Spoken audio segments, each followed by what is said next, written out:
Good morning all of you and welcome to math भाई की Yadav sir channel. आज की करंट अफेयर्स रिलेटेड हम सभी फैक्ट क्लियर करेंगे, ठीक है।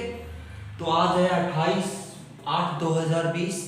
28/8/2020 से रिलेटेड जो भी क्वेश्चन बनते हैं आज की करंट अफेयर से रिलेटेड उसके डिटेल वाइज क्वेश्चन करवाएंगे हम, ठीक है। तो देखिएगा पहला क्वेश्चन किस प्रकार से है, देखिए। चलो देखिए पहला क्वेश्चन देखिए आज का। जय माता दी नाम लेकर क्वेश्चन स्टार्ट करते हैं आज का। पहला क्वेश्चन है, हाल ही में भारतीय ऊर्जा विनियम के अंतरिम एमडी और सीईओ किसे नियुक्त किया है। भारतीय ऊर्जा नियम, अगर इसकी बात आ जाए विनियम की तो आप लोगों को पता होना चाहिए कि इसका एमडी और सीईओ कौन है, ठीक है। तो इसका एमडी और सीईओ नियुक्त किया है अभी हाल ही में किसने, सत्यनारायण गोयल को। किसको नियुक्त किया है, सत्यनारायण गोयल को अभी इसका एमडी और सीईओ नियुक्त किया है, ठीक है। लेकिन आपको ये पता होना चाहिए कि किसका स्थान लेंगे, ठीक है। आपको पता होना चाहिए कि स्थान किसका ले रहे हैं आप। अगर ये स्थान लेंगे किसका, राजीव श्रीवास्तव। राजीव श्रीवास्तव का स्थान लेंगे, कौन लेंगे भाई, सत्यनारायण गोयल, ठीक है। राजीव श्रीवास्तव का स्थान लेंगे। राजीव का नाम आते ही आपको दिमाग में दो चीजें याद होनी चाहिए, क्योंकि अभी हाल ही में राजीव नाम के दो व्यक्ति मोस्ट इंपोर्टेंट रहे हैं। कैसे, पहले तो था राजीव कुमार। राजीव कुमार हाल ही में क्या है, राजीव कुमार हाल ही में है चुनाव नीति आयोग,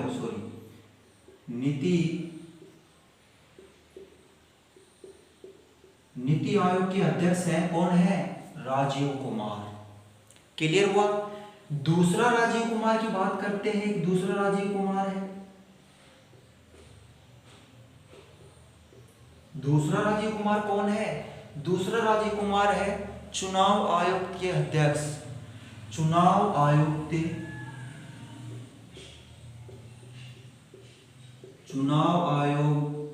अध्यक्ष, चुनाव आयोग के अध्यक्ष राजीव कुमार है। और अभी हाल ही में कौन बने हैं, ये राजीव कुमार है, ये नीति आयोग के अध्यक्ष बने हैं, ठीक है। क्लियर हुआ। चुनाव आयोग और नीति आयोग। अभी राजीव श्रीवास्तव थे, ये क्या था, भारतीय ऊर्जा निगम के सीईओ थे, लेकिन अभी इसका स्थान किसने ले लिया, सत्यनारायण गोयल ने इसका क्या ले लिया भाई, स्थान ले लिया। अगर मैं बात करूं स्थापना की कि भारतीय ऊर्जा विनियम बोर्ड की स्थापना कब हुई थी, तो भारतीय ऊर्जा नियम बोर्ड की स्थापना पूछ लिया आपसे तो याद रखना 27 जून 2008। 27 जून 2008 को इसकी स्थापना हुई थी भारतीय ऊर्जा विनियम बोर्ड की, ठीक है। और अगर आप इसका मुख्यालय पूछे तो मुख्यालय कहाँ पे है, तो मुख्यालय आपको पता होना चाहिए कहाँ पे है भाई, ये मुख्यालय है दिल्ली के अंदर। किसका मुख्यालय है, भारतीय ऊर्जा विनियम बोर्ड का मुख्यालय दिल्ली के अंदर है। और अगर इसका एमडी और सीईओ की बात करता है तो एमडी और सीईओ बने अभी हाल ही में सत्यनारायण गोयल। क्लियर, सत्यनारायण गोयल बने हैं। किसका स्थान लिया है, तो इसने स्थान लिया श्रीवास्तव, राजीव श्रीवास्तव जी का स्थान लिया है, ठीक है। और राजीव कुमार की बात करता, राजीव कुमार एक तो नीति आयोग के अध्यक्ष है और एक चुनाव आयुक्त है, ठीक है। और मुख्य चुनाव आयुक्त पूछे तो कौन है, जल्दी से बताइए कमेंट में। चलो नेक्स्ट क्वेश्चन देखिए। चलो नेक्स्ट क्वेश्चन देखिएगा, माता दी का नाम लेकर स्टार्ट करते हैं। हाल ही में पहला यूवी वेजल सैनिटाइजेशन और रैपिंग मशीन किस रेलवे स्टेशन पर शुरू किया है। क्वेश्चन दोबारा से सुनिएगा। हाल ही में पहला यूवी, पहला नाम आ जाए तो मोस्ट इंपोर्टेंट है, पहला यूवी वेजल सैनिटाइजेशन व रैपिंग मशीन, रैपिंग मशीन भी बोलते हैं इसको, सैनिटाइजर भी बोलते हैं, किस रेलवे स्टेशन पर शुरू किया गया है। तो ये रेलवे स्टेशन पर शुरू किया गया है अहमदाबाद, अहमदाबाद अहमदाबाद रेलवे स्टेशन के ऊपर ये मशीन लगाई गई है, रैपिंग मशीन या यूवी वेक्जल सैनिटाइजेशन, ठीक है, किस पर? अहमदाबाद। और ये अहमदाबाद ये मशीन क्यों लगाई है अहमदाबाद रेलवे स्टेशन के ऊपर? क्योंकि यहाँ पे कोविड-19 से निपटने के लिए या कोविड-19 की सुरक्षा के लिए कि किसी भी व्यक्ति को कोविड-19 ना हो, इसकी सुरक्षा के लिए यह लगाया है, जांच के लिए भी लगाया है, ठीक है, रेलवे स्टेशन के ऊपर, अहमदाबाद रेलवे स्टेशन के ऊपर। अब बात करते हैं हम, आंसर में आया अहमदाबाद। अहमदाबाद की बात करते कि अहमदाबाद में ऐसा क्या है, क्या फैक्ट है अहमदाबाद में? तो अहमदाबाद में काफी फैक्ट है, देखिए लिखिए। पहला फैक्ट, अहमदाबाद के अंदर सबसे पहले आपको यह पता होना चाहिए कि अहमदाबाद है वो किस नदी के किनारे पर बसा है, ठीक है। तो ये याद रखिएगा, ये साबरमती नदी के किनारे पर कौन बसा है? अहमदाबाद बसा है। क्लियर हुआ? अहमदाबाद किस नदी के किनारे पर बसा है? कोई क्वेश्चन ऐसे आता है तो आप बता सकते हो कि साबरमती नदी के किनारे पर अहमदाबाद बसा हुआ है। क्लियर? अब बात करते हैं कि दूसरा क्या फैक्ट है इसके अंदर अहमदाबाद में। भाई आप तो काफी बता रहे थे, दूसरा फैक्ट क्या है? तो दूसरा फैक्ट लिखिए, जो 31 अगस्त थी, 31 फर्स्ट, इसमें एक उत्सव मनाया गया था। कौन सा उत्सव था? अंतर्राष्ट्रीय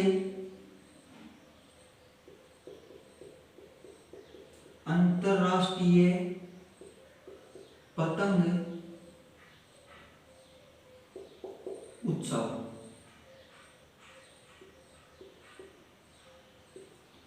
पतंग उत्सव मनाया गया था, अंतर्राष्ट्रीय पतंग उत्सव, ठीक है, इंटरनेशनल पतंग फेस्टिवल, ठीक है। किसने मनाया था? तो ये अहमदाबाद ने मनाया था, सबसे पहला मनाया था। याद रखिए, सबसे पहले अंतर्राष्ट्रीय पतंग दिवस मनाया किसने था? अगर ऐसे पूछता है तो अहमदाबाद ने सबसे पहला पतंग दिवस मनाया गया था, ठीक है। अब बात करते हैं अहमदाबाद की, बात करते हैं तो अहमदाबाद में आपको दो चीज हमेशा याद रखनी है। कौन सी याद रखनी है? एक आपको पता होगा, जो सरदार वल्लभ भाई पटेल थे, उसकी एक प्रतिमा बनाई गई थी। कहाँ पे बनाई गई थी? गुजरात के अंदर बनाई गई थी, ठीक है। लेकिन गुजरात के अंदर किस स्थान के ऊपर बनाई थी और उसकी क्या विशेषता है, याद रखिए, सुनिएगा। सबसे पहली विशेषता सुनिए, इसका नाम था, मूर्ति का नाम था statue of unity. Statue of unity, statue of unity, ठीक है। विश्व की अगर बात करें तो सबसे अधिक, विश्व की सबसे ऊंची प्रतिमा किसकी है? Statue of unity. कहां पे है ये? अब ये क्वेश्चन आपके ऊपर मोस्ट इंपोर्टेंट होता है कि कई बच्चे करते हैं कि सर ये अहमदाबाद के अंदर है, काफी टीचर्स भी करवाते हैं कि सर ये अहमदाबाद में है, लेकिन मैं आपको बता देता हूं अहमदाबाद में नहीं है। यानी कि गुजरात का एक जिला है, गुजरात का एक जिला है जिसका नाम बोलते हैं नर्मदापुर। क्या नाम बोलते हैं इसका? गुजरात का एक राज्य है, किसका नाम है इसका? नर्मदा, ठीक है। नर्मदापुर लिख लीजिए, या नर्मदापुर भी आ सकता है, लेकिन नर्मदा का काफी बार आता है नर्मदा, ये भी हो सकता है, ठीक है। कहां पे? ये गुजरात के नर्मदा में है, स्टैच्यू ऑफ यूनिटी, ठीक है। विश्व की सबसे ऊंची प्रतिमा कहां पे है? प्रतिमा, तो ये गुजरात के नर्मदा में है, ठीक है। और एक बात करते हैं, आप अहमदाबाद की बात कर रहे हैं तो एक फैक्ट और लिखिए अहमदाबाद में। अहमदाबाद में लिखिए, जो अहमदाबाद है, अहमदाबाद स्टैच्यू ऑफ यूनिटी है ना, वही वल्लभ भाई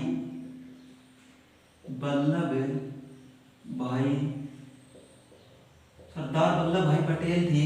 सरदार वल्लभ भाई पटेल की एक अहमदाबाद में भी मूर्ति बनाई है, ठीक है। अहमदाबाद में मूर्ति बनाई है, लिखिए इसकी 70,000 वजन है इस मूर्ति का। इस मूर्ति का वजन कितना है? जो अहमदाबाद के अंदर बनाई जा रही है, जो तैयार कर दी है, वो उसकी मूर्ति का वजन कितना है, 70,000 वजन है इसका। और कितनी लंबी है, कितनी ऊंची है, अगर ऊंची की बात करें तो 50 फीट ऊंची है। कितनी ऊंची है ये 50 फीट ऊंची प्रतिमा है। किसकी है, सरदार वल्लभ भाई पटेल की, अहमदाबाद के अंदर है। ठीक है। और अगर बात करते हैं जो हमारे गृह मंत्री हैं अमित शाह जी, अमित शाह जी का निर्वाचन क्षेत्र पूछे आपसे तो कौन सा है, गुजरात का गांधीनगर, गांधीनगर। ठीक है। और गांधीनगर से एक बात आपको और याद रखनी है कि गांधीनगर के अंदर बैटरी चालित बस सेवा आरंभ करने वाले पहला राज्य था कौन, गुजरात। गुजरात का गांधीनगर से श्री अमित शाह जी ने बैटरी चालित बस सेवा आरंभ की थी। ठीक है। ये फैक्ट आपको याद होने चाहिए। ठीक है। तीसरे क्वेश्चन की तरफ बढ़ते हैं, ध्यान रखना। चल नेक्स्ट क्वेश्चन चलिए देखिए ध्यान से। सुबह सुबह हाल ही में पीएम मुद्रा योजना के तहत, पीएम मुद्रा योजना के तहत महिलाओं को लोन देने के मामले में प्रथम स्थान किस राज्य का है। तो सुनिएगा ध्यान से, किसका, पीएम है, प्रधानमंत्री मुद्रा योजना, मुद्रा योजना। ठीक है। मुद्रा योजना कहाँ पे थी, प्रधानमंत्री योजना थी। पहला स्थान किसका है ये बताना आपको, तो पहला स्थान है तमिलनाडु का। पहला स्थान है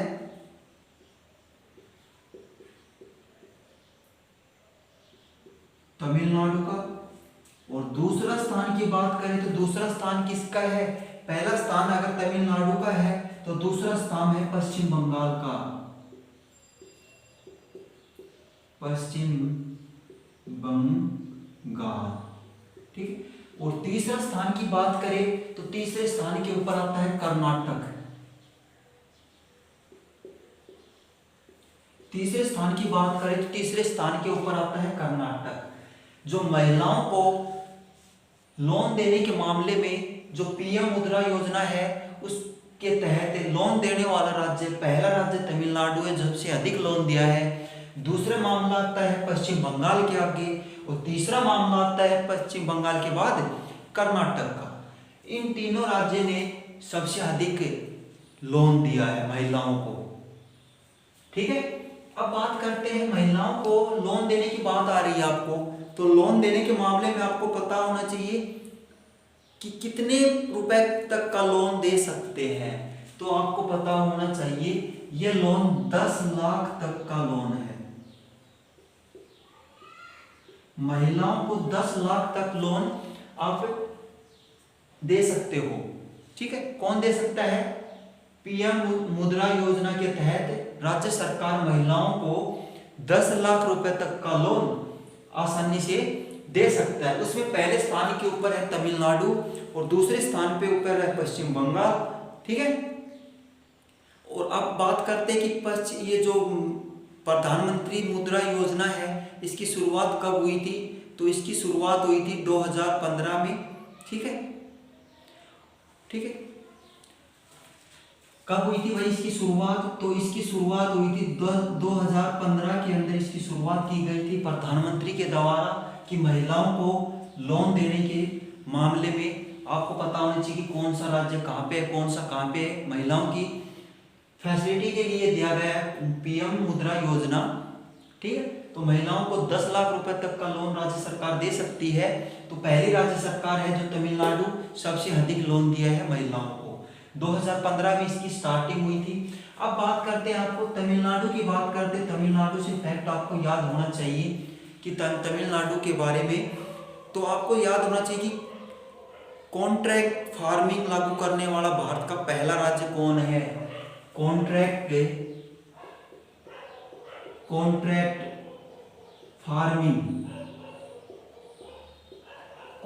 फार्मिंग लागू करने वाला भारत का पहला राज्य है, भारत का पहला राज्य तमिलनाडु है।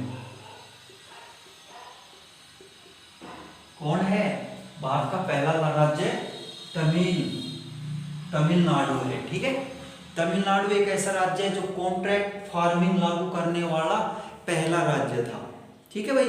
अब बात करते हैं, कॉन्ट्रैक्ट लागू कर तो दिया ही, लेकिन इसका मुख्यमंत्री के बारे में पता होना चाहिए कि मुख्यमंत्री कौन है। ठीक है, तो मुख्यमंत्री आप लिखिए एड्डापट्टी के स्वामी, एड्डापट्टी के स्वामी।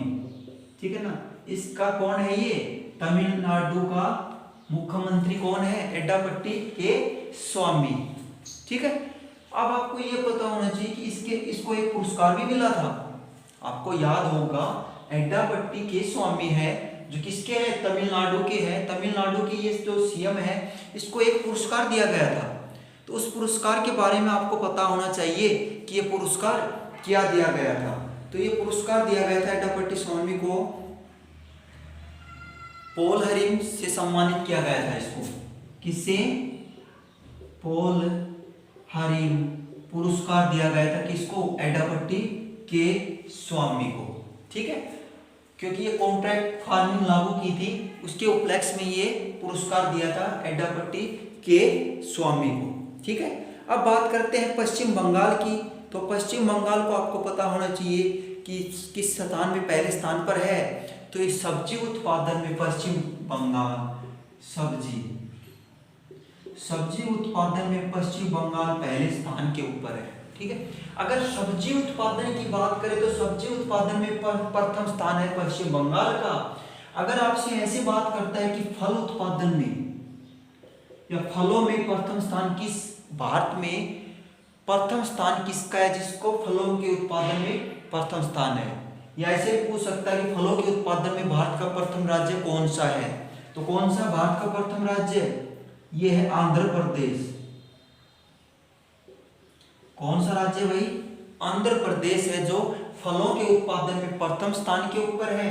और सब्जी के उत्पादन में प्रथम स्थान पर कौन है, सब्जी के उत्पादन में प्रथम स्थान है पश्चिम बंगाल का। ठीक है, कर्नाटक में, कर्नाटक से लिखना चाहो तो कर्नाटक से लिख लीजिए, जो इंडिया यूरेन है ना, इंडेक्स, इसी प्रथम स्थान पर था। इंडिया इवेंशन में प्रथम स्थान पर कौन है, कर्नाटक है। ठीक है ना, पर भारत का प्रथम स्थान पर इंडिया इवेंशन में कौन है, कर्नाटक है। ठीक है, चलो काफी फैक्ट बताए मैंने, हमेशा सारे फैक्ट आपको दिमाग में होना चाहिए। तमिलनाडु की बात आते ही तमिलनाडु से पता होना चाहिए कॉन्ट्रैक्ट फार्मिंग लागू करने वाला भारत का पहला राज्य कौन है, तो तमिलनाडु है। तमिलनाडु के प्रधान मुख्यमंत्री कौन है, तो एड्डापट्टी के स्वामी है, जो उसको पॉल हरिम से सम्मानित किया गया था। ठीक है, और बात करते हैं पश्चिम बंगाल से। पश्चिम बंगाल से आपको फैक्ट होना चाहिए कि ये तीन, तो इसने एक योजना चलाई थी।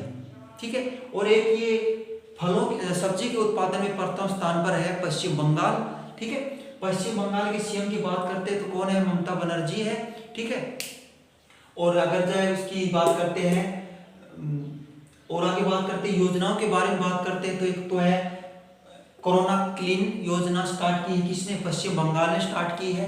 और एक और बात करते हैं तो पश्चिम बंगाल की बात आ रही है, तो पश्चिम बंगाल में आपको पता होना चाहिए जो अभी हाल ही में एक योजना स्टार्ट की है, कौन सी योजना है, संजीवनी योजना। ठीक है ना, इस योजना का शुरुआत कहां से किया है, पश्चिम बंगाल से किया है। चलो नेक्स्ट क्वेश्चन देखिएगा, चलो देखिए नेक्स्ट क्वेश्चन देखिएगा, आज सुबह का नेक्स्ट क्वेश्चन है ये। ठीक है, हाल ही में दिल्ली अल्पसंख्यक आयोग का नया चेयरमैन किसे नियुक्त किया है, तो दिल्ली अल्पसंख्यक, आपको ये पता होना चाहिए कि दिल्ली अल्पसंख्यक आयोग है, इसका नया चेयरमैन किसे नियुक्त किया है, तो इसका नया चेयरमैन नियुक्त हुआ है जाकिर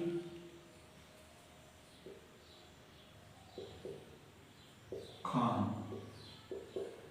ठीक है, जो जाकिर खान है, जाकिर खान कौन बने हैं, भारतीय अल्पसंख्यक आयोग या दिल्ली अल्पसंख्यक आयोग के नए कौन बने हैं, ये चेयरमैन बने हैं, दिल्ली का चेयरमैन बने हैं। लेकिन इसने स्थान किसका लिया है, तो स्थान लिया है जफरुल इस्लाम का। किसका स्थान लिया है, जफरुल इस्लाम। जफरुल इस्लाम का स्थान लिया है, किसने लिया है? ये जाकिर खान ने लिया है। पहले कौन थे? जफरुल इस्लाम थे, अभी फिलहाल कौन बन गए? जाकिर खान। मैं आपको बता देता हूँ कि ये जो नए चेयरमैन बनते हैं ना, चेयरमैन, तो ये कैसे होते हैं? ये जो अल्पसंख्यक के होते हैं ना, वही इसके चेयरमैन और चेयरमैन बनते हैं, पद पर होते हैं, ठीक है।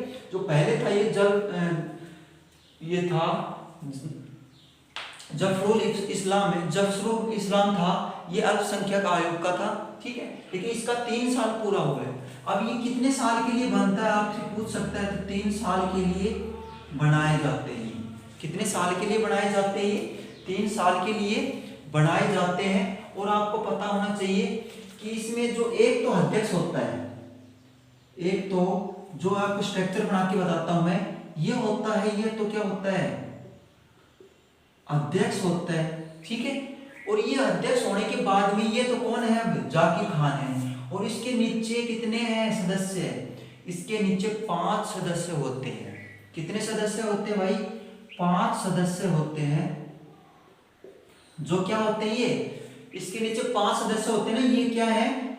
ये अल्पसंख्यक के हैं, लेकिन इससे नीचे है, अध्यक्ष के नीचे 5 सदस्य होते हैं अल्पसंख्यक आयोग के, ठीक है, अल्पसंख्यक आयोग की। अगर इसकी स्थापना की बात करें तो इसकी स्थापना हुई थी 1992 में। इसकी क्या हुई थी? अल्पसंख्यक, दिल्ली अल्पसंख्यक आयोग की स्थापना कब हुई थी?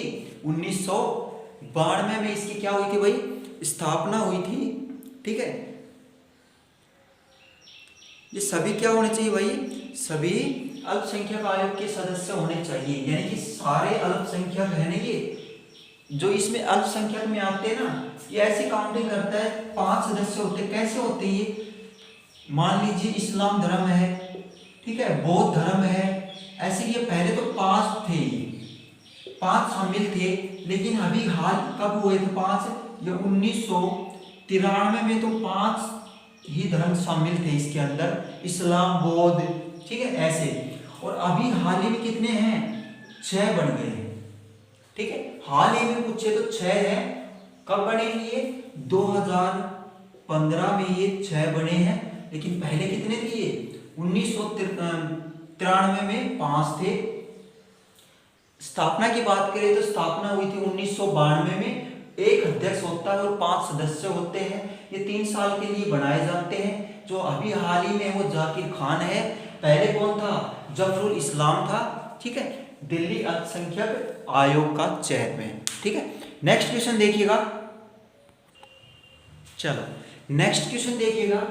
हाल ही में सिक्किम के नामची है, किसमें है ये? सिक्किम के नामची में बनाया गया, को क्या बनाया गया है?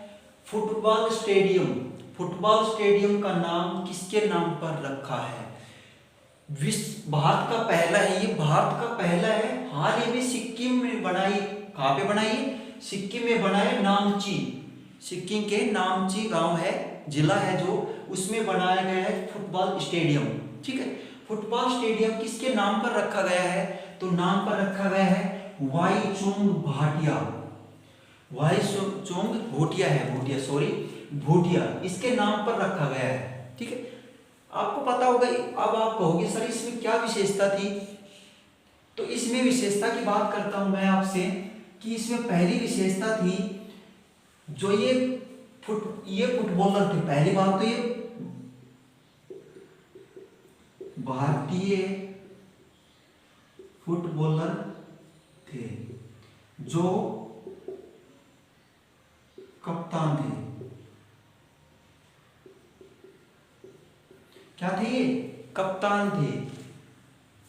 किससे रिलेटेड करते हैं ये? सिक्किम में, ये सिक्किम के ये वाईचुंग भाटिया, ठीक है, इसके नाम पर स्टेडियम का नाम रखा है वाईचुंग भाटिया फुटबॉल स्टेडियम, ठीक है। जो भारत के फुटबॉल कप्तान थे, ठीक है, लेकिन इसने अपने इंटरनेशनल फुटबॉल मैच में 100 मैच खेलने वाले हैं ये,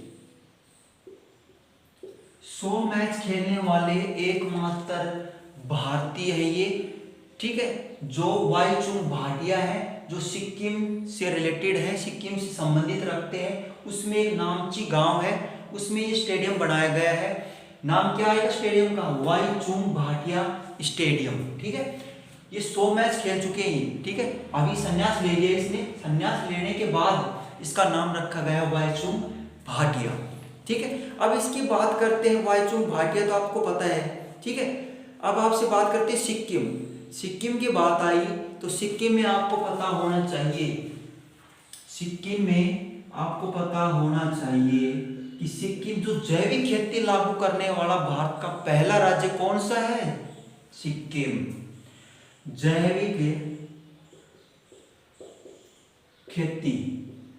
जैविक खेती लागू करने वाला भारत का पहला राज्य पूछे आपसे तो कौन सा है? ये सिक्किम है, भारत का पहला राज्य जो जैविक खेती लागू करने वाला भारत का पहला राज्य था। अब बात करते हैं जो ये तो पता है आपको। ठीक है, लेकिन आपको एक चीज और बताता हूं मैं, जो सरदार वल्लभ भाई पटेल स्टेडियम है अहमदाबाद में, जो अहमदाबाद में एक स्टेडियम है, अगर स्टेडियम की बात आ रही तो स्टेडियम का नाम एक और बता देता हूं मैं। अभी हाल ही में अहमदाबाद में एक स्टेडियम है। अहमदाबाद कहाँ पे? ये गुजरात में। ठीक है, गुजरात के अहमदाबाद में एक स्टेडियम का नाम रखा गया है सरदार वल्लभ भाई पटेल। सरदार वल्लभ भाई पटेल स्टेडियम रखा गया है, किसका? अहमदाबाद में रखा गया है। ठीक है, अहमदाबाद में रखा गया है सरदार वल्लभ भाई पटेल स्टेडियम। अब बात करते हैं अगला, तो दिल्ली के अंदर एक स्टेडियम है। स्टेडियम की बात कर रहे हैं, स्टेडियम की बात करते हैं तो दिल्ली के अंदर एक स्टेडियम है। दिल्ली में स्टेडियम है कौन सा? फिरोज शाह कोटला स्टेडियम। फिरोज शाह कोटला स्टेडियम है। कहाँ पे है ये? दिल्ली के अंदर है। ठीक है, अभी हाल ही में इसका भी नाम बदल दिया गया है। क्या नाम रखा गया है? फिरोज शाह कोटला स्टेडियम का नाम रख दिया गया है अरुण जेटली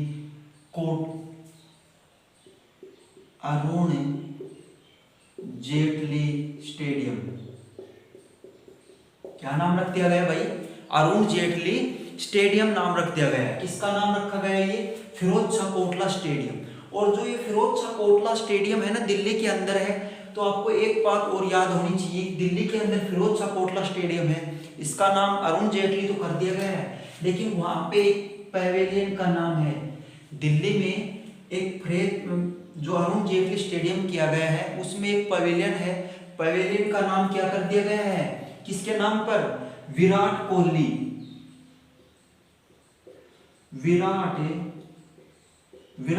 के नाम पर एक पैवेलियन का नाम रखा गया है। किस पैवेलियन का नाम रखा गया है? अरुण जेटली स्टेडियम है, उस स्टेडियम में एक पैवेलियन का नाम विराट कोहली पैवेलियन रखा गया है। ठीक है, क्लियर हुआ?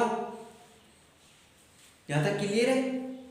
चलो, और ये जो मैं बात करता हूं, ये जो वाईचुंग भाटिया है, वाईचुंग भाटिया को एक पद्म श्री पुरस्कार से सम्मानित भी है। ये किससे सम्मानित है?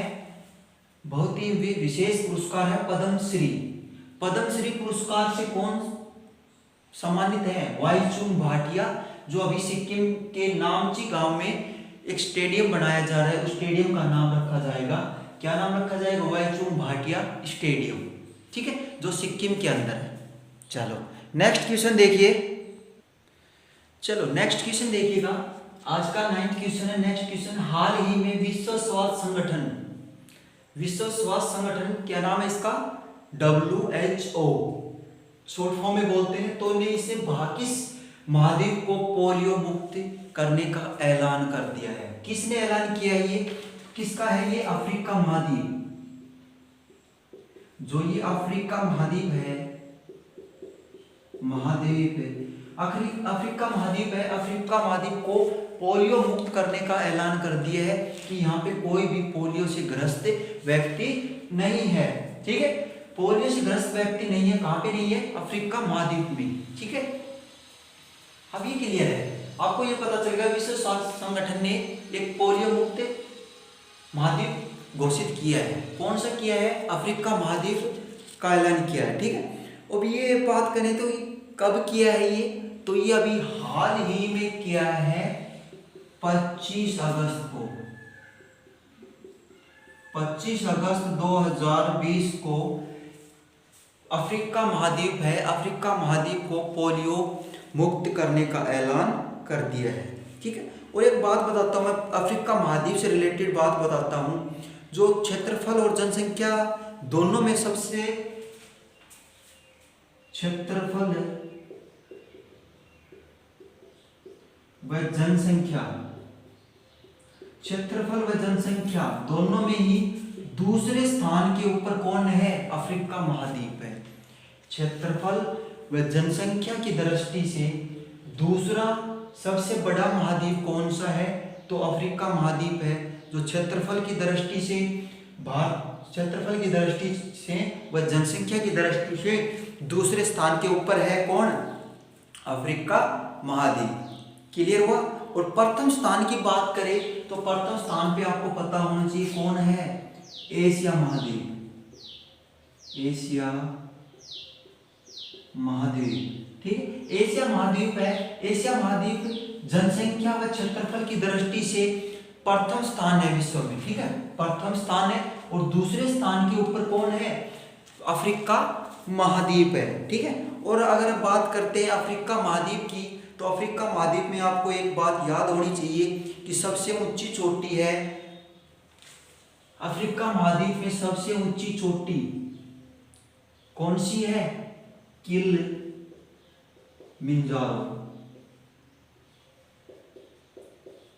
किलिमंजारो है।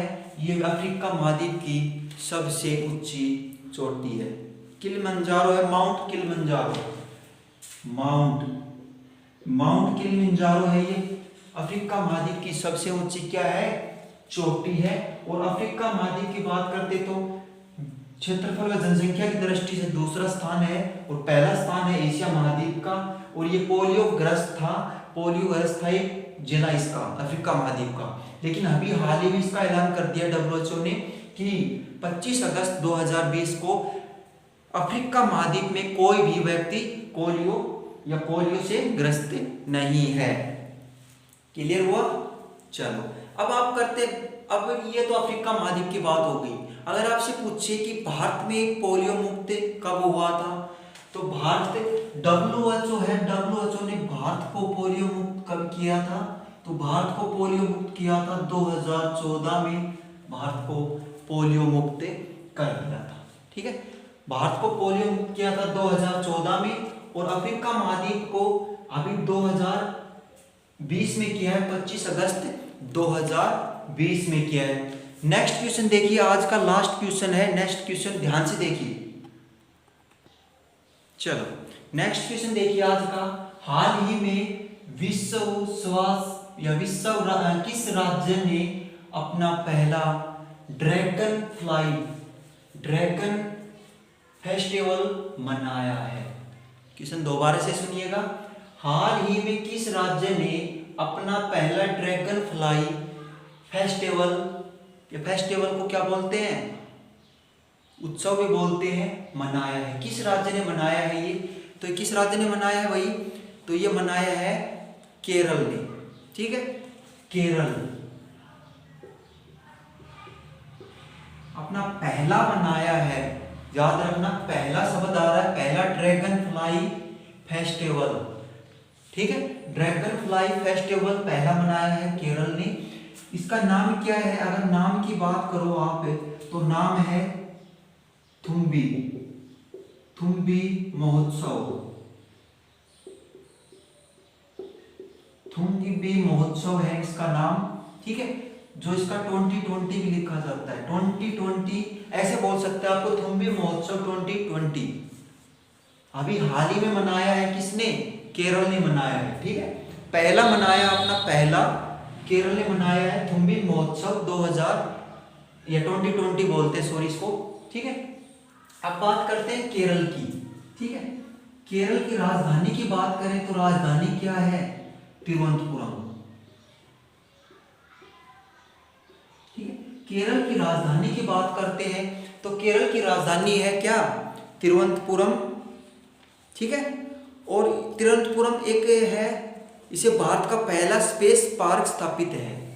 जो भारत का पहला स्पेस पार्क कहाँ पे स्थापित है,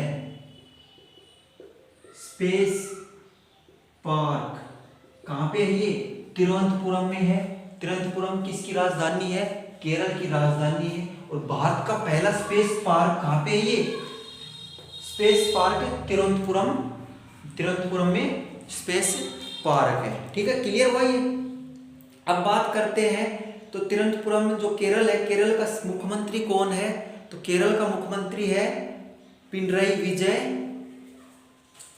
अगर मुख्यमंत्री की बात करूं मैं तो मुख्यमंत्री है पिनरई विजय।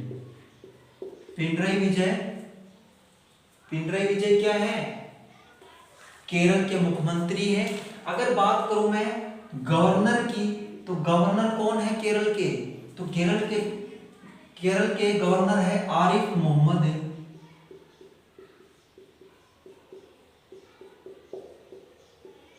ठीक है। केरल के जो गवर्नर की बात करूं, राज्यपाल की बात करूं तो राज्यपाल कौन है, आरिफ मोहम्मद। और मुख्यमंत्री की बात करूं तो पिनरई विजयन, ठीक है। राजधानी की बात करूं तो राजधानी है तिरुवनंतपुरम, जो भारत का पहला स्पेस पार्क बनाया गया था, ठीक है। अब बात करते हैं आगे, तो भारत का प्रथम की बात आ रहा है, प्रथम की बात आ रही है तो एयर इंडिया का एक विमान दुर्घटना हुई थी अभी हाल ही में, शायद सभी को पता होगा। एयर इंडिया भी एक विमान दुर्घटना हुई थी, कहाँ पे हुई थी, केरल के कोच्चिकोड में, ठीक है। केरल का एक राज्य है, केरल का एक जिला है कोच्चिकोड में एक विमान दुर्घटना हुई थी। किसकी हुई थी, एयर इंडिया की विमान दुर्घटना हुई थी। कहाँ पे हुई थी, केरल के कोच्चिकोड में, ठीक है। अगर और बात करूं तो ये कोच्चिकोड है ना, कोच्चिकोड में भारत का प्रथम वुमेन ट्रेड सेंटर, भारत का प्रथम वुमेन ट्रेंड, ठीक है, ट्रेंड सेंटर कहाँ पे, ये कोच्चिकोड में है, ठीक है। कहाँ पे, ये कोच्चिकोड में है, ठीक है। तो आज के लिए जितने भी मोस्ट इंपोर्टेंट फैक्ट थे, क्वेश्चन थे, मैंने सभी करवाए हैं, ठीक है। वीडियो लंबी जरूर हो सकती है लेकिन आपको एक एक फैक्ट बारीकी से मैंने समझाए हैं, ठीक है। अगर अपना नोट्स बनाने चाहता हो तो अपने हाथ में, मतलब जब आप वीडियो देखना चाहो तो अपने एक साथ एक पेन और कॉपी रखना चाहिए, ठीक है। जो मैं फैक्ट बोलता हूँ वो आप पेन या कॉपी से उतार सकते हो। तो आज के लिए इतना ही, ठीक है। खुश रहिए, व्यस्त रहिए, हंसते रहिए, ठीक है। आज के लिए इतना ही। जय हिंद, जय भारत। अगर हमारी वीडियो अच्छी लगती है तो इसका टारगेट है 10,000 लाइक का। अगर वीडियो अच्छी लगती है तो अपने दोस्तों को भी इनवाइट कीजिए। 10,000 लाइक का इसका टारगेट है, ठीक है। तो आज के लिए इतना ही, बाकी कल इसी टाइम फिर 4 बजे आपसे हाजिर रूबरू होंगे, ठीक है। धन्यवाद। जय हिंद, जय भारत।